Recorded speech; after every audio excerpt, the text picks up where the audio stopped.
कहते हैं कि सपने सिर्फ बच्चे नहीं देखते हैं, उन सपनों को पूरा करने के लिए उनके माता पिता भी उतनी ही मेहनत करते हैं। जब कोई बेटा या बेटी रात भर पढ़ाई करता है तो कहीं ना कहीं एक माँ भी जागती रहती है। जब कोई बच्चा अपने लक्ष्य के लिए संघर्ष करता है तो एक पिता भी चुपचाप अपने सपनों को रोककर उसके सपनों को पूरा करने में लग जाता है। आज की ये कहानी भी कुछ ऐसी ही है। देश की सबसे कठिन और प्रतिष्ठित परीक्षा मानी जाने वाली यूनियन पब्लिक सर्विस कमीशन यानी यूपीएससी की सिविल सेवा परीक्षा 2025 का अंतिम परिणाम जारी हो चुका है। इस साल 958 अभ्यर्थियों ने सफलता हासिल की और इन सभी को देश की सबसे प्रतिष्ठित सेवाओं जैसे कि इंडियन एडमिनिस्ट्रेटिव सर्विस यानी IAS, Indian foreign service IFS, Indian police service IPS और अन्य केंद्रीय सेवाओं में नियुक्त करने के लिए चुना गया है। लेकिन इस बार परिणामों में सबसे ज्यादा चर्चा जिस नाम की हो रही है वो नाम है राजस्थान के रावतभाटा के रहने वाले डॉक्टर अनुज अग्निहोत्री का, जिन्होंने पूरे देश में पहली रैंक हासिल करके इतिहास रच दिया है। आज की इस खास रिपोर्ट में हम आपको बताएंगे यूपीएससी 2025 के टॉपर्स की कहानी और उनके संघर्ष का सफर। तो चलिए शुरू करते हैं। नमस्कार, आप देख रहे हैं न्यूज चेक और मैं हूं आपके साथ सुप्रिया सिंह। सबसे पहले बात करते हैं यूपीएससी 2025 के ऑल इंडिया टॉपर डॉक्टर अनुज अग्निहोत्री की। राजस्थान के चित्तौड़गढ़ जिले के रावतभाटा जैसे छोटे शहर से निकलकर देश की सबसे कठिन परीक्षा में पहला स्थान हासिल करना कोई भी भाई छोटी उपलब्धि नहीं है। लेकिन अनुज की कहानी सिर्फ टॉप करने की कहानी नहीं है, ये कहानी है धैर्य की, अनुशासन की और लगातार प्रयास की। दिलचस्प बात यह है कि उनका पहला प्रयास नहीं था। दरअसल डॉक्टर अनुज इससे पहले भी 2 बार यूपीएससी परीक्षा पास कर चुके थे। साल 2023 में उन्होंने अपने पहले ही प्रयास में सफलता हासिल की और उनका चयन हुआ Delhi Andaman and Nicobar island civil service यानी DANICS में। इसके बाद उन्हें दिल्ली में एसडीएम के पद पर नियुक्ति मिली, लेकिन उनके सपने यहीं नहीं रुके। उन्होंने तय किया कि उन्हें सिर्फ चयन नहीं बल्कि सर्वश्रेष्ठ बनना है और फिर उन्होंने एक बार फिर पूरी मेहनत के साथ तैयारी की और इस बार उन्होंने वो कर दिखाया जो हर यूपीएससी अभ्यर्थी का सपना होता है। अनुज की पढ़ाई और बैकग्राउंड की बात करें तो डॉक्टर अनुज का बैकग्राउंड मेडिकल का है। उन्होंने अपनी एमबीबीएस की पढ़ाई पूरी की है all India institute of medical sciences Jodhpur से।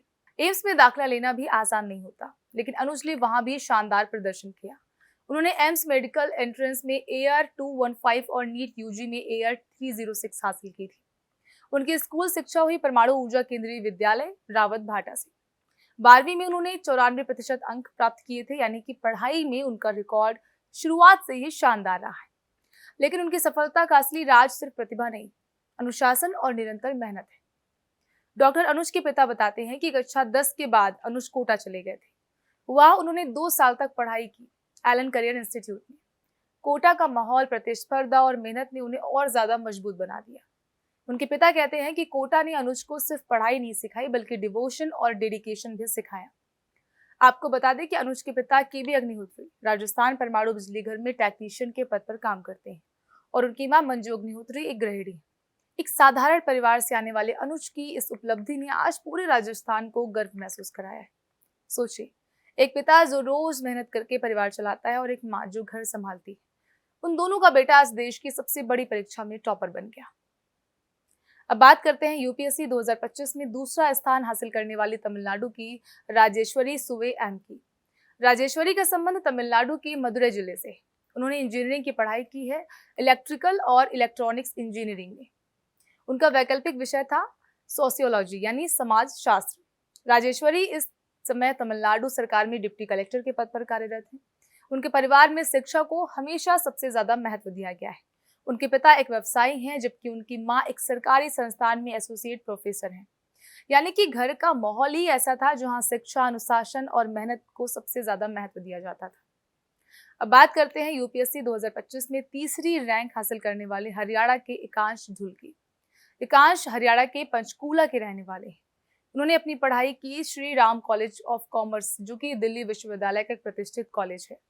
एकांश के पिता कृष्ण धुल भारतीय जनता पार्टी के वरिष्ठ नेता हैं, जबकि उनकी मां निर्मला धुल एक स्कूल में प्रिंसिपल है। दिलचस्प बात यह है कि एकांश का तीसरी बार यूपीएससी में चयन हुआ है। उनकी उम्र सिर्फ 25 साल की है और इतनी कम उम्र में 3 बार इस परीक्षा को पास करना खुद में बहुत बड़ी उपलब्धि है।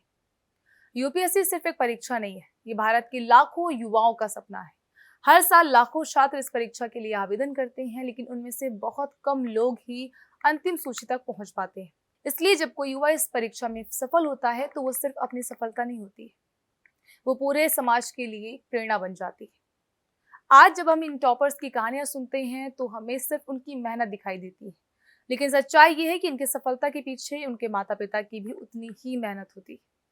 आज डॉक्टर अनुज अग्निहोत्री, राजेश्वरी सुवे एम और एकांश झुल जैसे युवा देश की प्रशासनिक सेवाओं में जाएंगे, लेकिन इनके साथ साथ उनके माता पिता का सपना भी पूरा हुआ है। और शायद यही वजह है कि जब रिजल्ट आता है तो सबसे ज्यादा खुशी माँ बाप की आंखों में दिखाई देती है, क्योंकि उस सफलता में उनकी पूरी जिंदगी की मेहनत छुपी होती है। यूपीएससी 2025 के ये टॉपर्स देश के हर युवा को ये संदेश देते हैं कि अगर आप मेहनत करते हैं, अगर आप धैर्य रखते हैं और अगर आपका परिवार आपके साथ खड़ा है तो दुनिया की कोई भी मंजिल दूर नहीं होती। अगर आपको ये प्रेरणादायक कहानी पसंद आई हो तो वीडियो को लाइक जरूर करें, और अगर आप भी यूपीएससी या किसी भी बड़ी परीक्षा की तैयारी कर रहे हैं तो कमेंट में जरूर लिखिए, one day I will succeed. मैं सुप्रिया सिंह, मिलते हैं अगली खबर में, तब तक आप देखते रहिए न्यूज़ चेक।